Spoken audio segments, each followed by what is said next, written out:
Hi, I'm Tony Gillam and I'm the producer of Rising Storm. Rising Storm is a standalone expansion for Red Orchestra 2 Heroes of Stalingrad. Now what that means is that anybody who gets Rising Storm will also be getting Heroes of Stalingrad multiplayer content, enabling players to jump from Heroes of Stalingrad maps directly to Rising Storm maps in their server browser. So let's go ahead now and take a look at some of Rising Storm's maps and also at some of the features which Rising Storm is going to be bringing and adding to the Red Orchestra 2 experience. So let's take a look at the first map, which is Saipan. Here we can see members of the 4th Marines landing on the beach at Kanoa.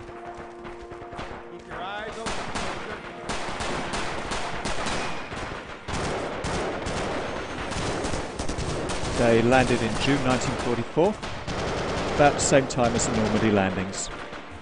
In the background there you can see the sugar mill, which is one of the final objectives for the US forces. As you can see, the Americans have got quite a lot of automatic and semi-automatic weapons there. This guy has the M1928 submachine gun. You can see a couple of M1 Garans there as well, and also M1 carbines. This gives us one of the big design challenges for Rising Storm. How do we make people want to play Japanese? As you can see here, spawning as Japanese inside the sugar mill, this guy's a rifleman, and most of the Japanese soldiers are. So if you like playing rifles, then Japanese is a great side to choose. But we've also added some other features to make people want to play Japanese, to make it fun for them. And in just a few moments we're going to see the first of these features. Okay, he's moving out now into the depot in front of the sugar mill. And over on the left there in the warehouse there are actually some Marines advancing.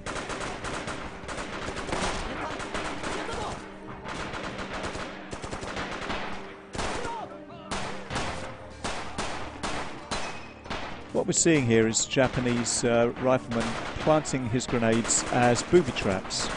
He's using the percussion cap on the end of the grenades to trigger it. And in just a few moments we'll see what happens, although I think you can probably guess.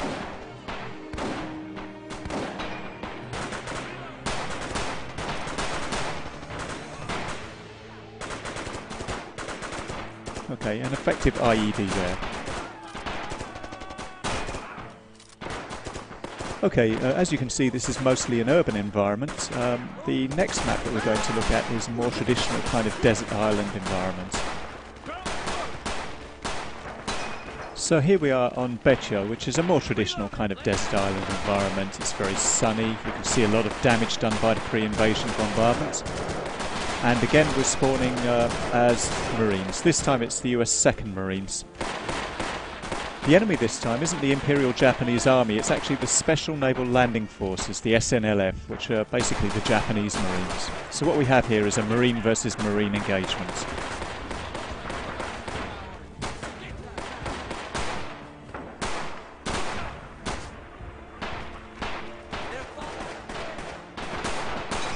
As you can see, the Americans are now taking the first of the caps.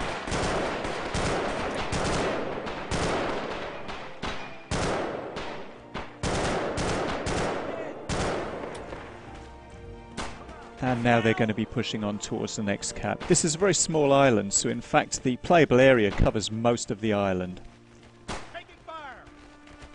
As you can see now, the Americans are pushing forwards towards that cap, and that's where the second Japanese trick up the sleeve comes into play.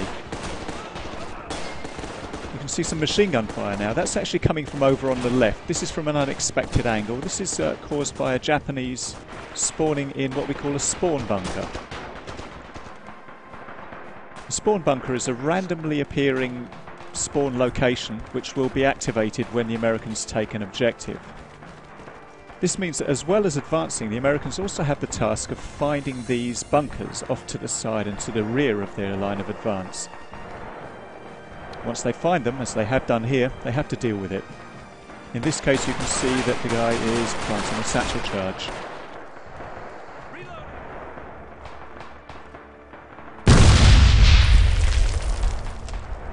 Okay, so that's a spawn bunker which is no longer going to be useful for the Japanese. It's been cleared out.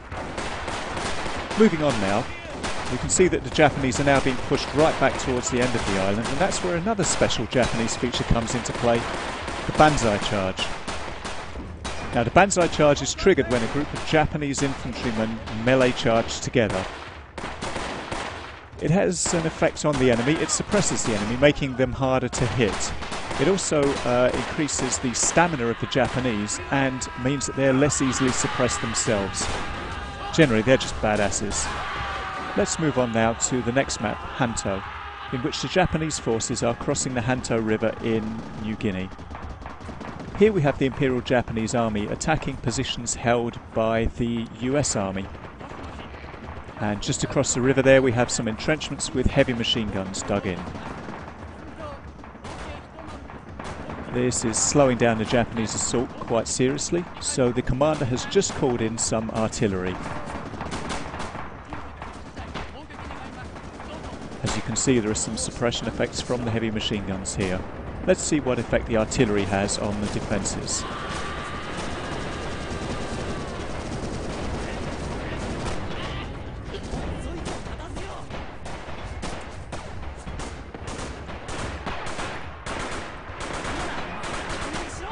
Okay, well that's going to pretty much clear out the trenches there. And now we can see the Japanese forces moving deeper into the jungle. One of the things you'll notice is that there is a lot of vegetation here. There's a lot of foliage, and basically every bush could have an enemy hiding in it. This makes for some very tense gameplay.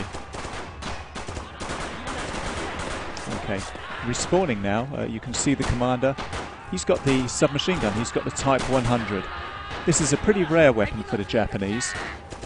Only certain classes will have it.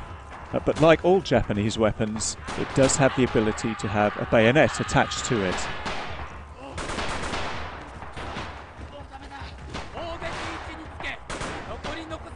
Okay, so now the Japanese are taking the village, and we'll be moving on now into the mangrove swamps.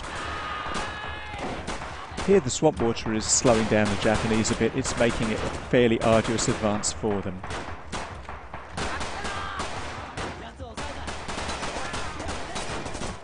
The final map we're going to show you today is Iwo Jima. As you can see, there is an offshore bombardment there, and Mount Suribachi over in the distance there is getting pretty heavily bombarded. These are members of the US 28th Marines. They were the first ones to land on Green Beach. And the soldier you can see right now is carrying an M12 trench gun. It's really handy for close encounters. As you can see, the Americans have run up against a Japanese heavy machine gun. That's a Type 92, what the Americans called the woodpecker. You can probably hear why. And here's where we're going to see the second trick that Americans can use to clean out bunkers.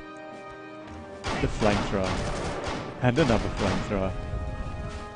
These flamethrowers are creating volumetric particle effects. Basically, they're filling up the entire bunker with flames. And to finish the job, we have the trench gun. Thank you for watching.